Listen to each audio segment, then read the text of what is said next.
Hi families, welcome to Adhithaksha vlogs. இந்த விலாகில் நம்ம என்ன பார்க்க போகிறோன்னா, ஆட்டுக்காலுக்காக என் கையை கட் பண்ணிக்கிட்ட கதை தாங்க இந்த வீடியோவில் நம்ம பார்க்க போகிறோம்.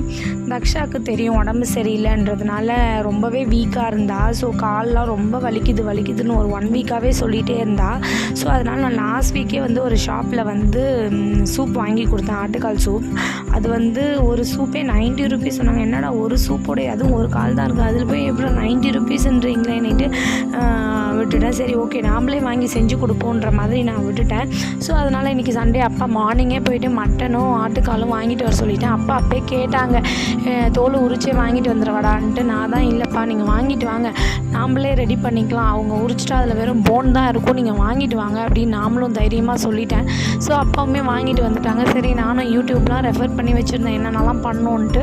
அதே மாதிரி நல்லா ஹாட் வாட்டரில் ஒரு 10 to 15 செகண்ட்ஸ் போட்டு நல்லா ஊற வச்சு எடுத்து ஃபஸ்ட் டைம் வெறும் நான் நைஃபால் சுரண்டி பார்த்தேன். அது என்னாச்சு, ஸ்கின்னுமே வர ஆரம்பிச்சிச்சு. என்னடா இதுன்ட்டு யோசிச்சுட்டு அதுக்கப்புறமா தான் இன்னொரு ஐடியா வந்துச்சு. ஒரு புது பிளேட் அப்பா வாங்கிட்டு வர சொல்லிவிட்டு அதெல்லாம் என்ன பண்ணேன், சூப்பராக எல்லா முடியுமே வந்துடுச்சு, ஒரு ஹேர் கூட இல்லை, அழகாக க்ளீன் ஆச்சு. ஸோ அதுக்கப்புறமா நான் க்ளீன் பண்ணிகிட்டு இருக்கும்போதே பிளேட் ரொம்ப ஷார்ப்பாக இருந்ததுனால கையில் நான் பட்டுடுச்சு. கையில் பட்டோடனே ரொம்பவே பிளட்டு வர ஆரம்பிச்சிச்சு. எனக்கு பயமும் ஆயிடுச்சு, ஐயோ ரத்தத்தை பார்த்தோன்னே. அதுக்கப்புறம் கொஞ்ச நேரம் ரன்னிங் வாட்டரில் வச்சுட்டு அதில் நிறைய மஞ்சத்தூள் வச்சு அம்மா துணி கட்டி விட்டுட்டாங்க. ஸோ அதுக்கப்புறமா அதை எடுத்து க்ளீன் பண்ணதெல்லாம் எடுத்து நெருப்பில் வாட்டினா இருக்கிற கொஞ்சம் ஹேர்ஸ்லாம் வந்துடும், பொசிமிடும்னு சொன்னாங்க. ஸோ அதையுமே நெருப்புலலாம் வாட்டிட்டு அதுக்கப்புறம் எடுத்துகிட்டு போய் அதில் மஞ்சத்தூள் நல்லா தடவி அதுக்கப்புறமா திரும்பவும் வாஷ் பண்ணி அதை நல்லா கட் பண்ணி திரும்பவும் ஒரு டைம் வாஷ் பண்ணி அதில் மஞ்சத்தூள் உப்பு போட்டு நல்லா ஆவி கட்டி எடுத்து வச்சுட்டேன்.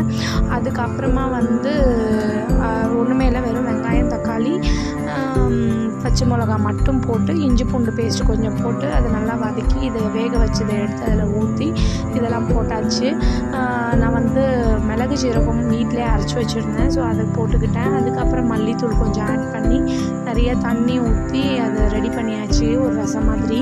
பட் இதில் இவ்வளோ வேலை இருக்கும் நான் கொஞ்சம் கூட நினச்சே பார்க்கல. அப்போ தான் யோசிக்கிறேன், ஓ இதனால தான் அவங்க 90 ருபீஸ் கொடுக்குறாங்க போல இருக்குது, இதில் இவ்வளோ வேலை இருக்குது, ஒரு காலுக்கே அவங்க இவ்வளோ எஃபர்ட் போட வேண்டியது இருக்குதுன்னு யோசிச்சுட்டே அதுக்கப்புறம் இதையுமே நாங்கள் அப்படியே ரெடி பண்ணியாச்சு. மார்னிங்கே ரெடி பண்ணி வச்சுட்டேன், ஏன்னா பாப்பாவுக்கு ஈவினிங் கொடுக்கலான்றதுக்காக மார்னிங்கே ரெடி பண்ணி வச்சுட்டு அதை அப்படியே விட்டாச்சு.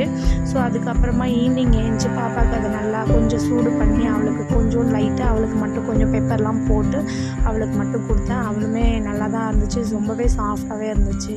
By families.